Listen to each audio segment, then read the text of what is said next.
ultimately, our goal is just to lock the protocol to the original and allow developers to do whatever they want.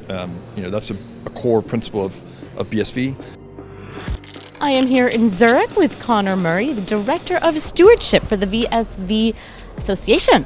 All right, talk to me about DAR. What is DAR and what are you doing to roll this out? At the association, we're taking digital asset recovery seriously.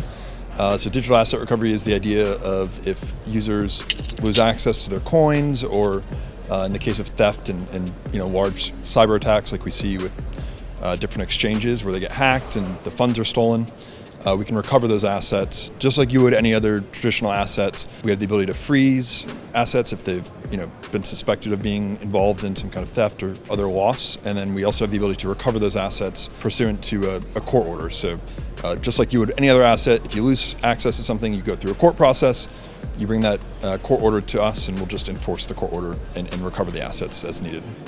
I feel like when you announced this, some people didn't like the idea. Can you talk to me about why you believe that this is really good for the ecosystem and to maybe alleviate some of the fears that people have surrounding DAR? Yeah, so there's a mantra in the wider blockchain ecosystem, this idea of not your keys, not your coins. It's a good idea, and the idea that blockchain does allow personal ownership and more ownership over your financial assets and things like that. But it's our position from the association side that your wealth shouldn't be subjected to whoever can break into your accounts the best, right? Just like any other piece of property, we just believe that if you lose access to your keys, if you can prove that you own the coins, then you can get them back. And we don't think that's controversial. For whatever reason, it's controversial in some aspects of the blockchain space. But when we talk to large enterprises and governments, it makes sense to them. Yeah. We love a bit of controversy in the blockchain space. What about in restoring BSV to the original protocol? The founding principle of the BSV blockchain is being as close as possible to the original Bitcoin protocol. So in 2020, we released the Genesis update, which restored a lot of the original scripting functionalities to enable smart contracting, tokens, things like that. But there was one further promised update to restore the last remaining. There's a couple opcodes that haven't been restored, and then other very techie, annoying things that developers want. So we have an upcoming update called Chronicle, which will be the last protocol changing update to the node software.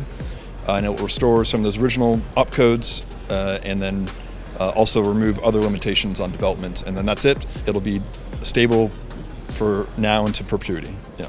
Love it. Brilliant. Thank you for keeping it simple, Connor. We like that. Okay, so Director of Stewardship, interesting title. What does that even mean, Connor? It's our idea basically that because you want the protocol locked and set in stone, we need an entity that basically just sits and takes stewardship of the protocol. So this idea of stewardship is just the idea that when Satoshi Nakamoto created Bitcoin, the 21 million coins were issued at Bitcoin's existence, and now they're distributed every block to all the miners in the network. We just believe the association's role is central to ensuring the protocol remains set in stone. And we've actually developed something called the network access rules, and the general idea is that we contractually bound the association to not alter the protocol. And that's really important because, for instance, on other blockchains, every time a group of people get together, they change the protocol, they break existing applications. So you have companies that start building something over the course of 2 years, the developers change something, and now the application they just built broke, right? So for us, stability is really important, and all stewardship means is not only just having the entity, but also developing a contractual relationship, ensuring that this entity can't change the protocol, we can't inflate the coin supply, we can't do all these things that happen on other blockchains, and that's comes down to just stability, really being really important. Yeah. Brilliant. Well, Connor, thank you so much for all the work that you're doing for the ecosystem, and thank you so much for joining me today. Thank you.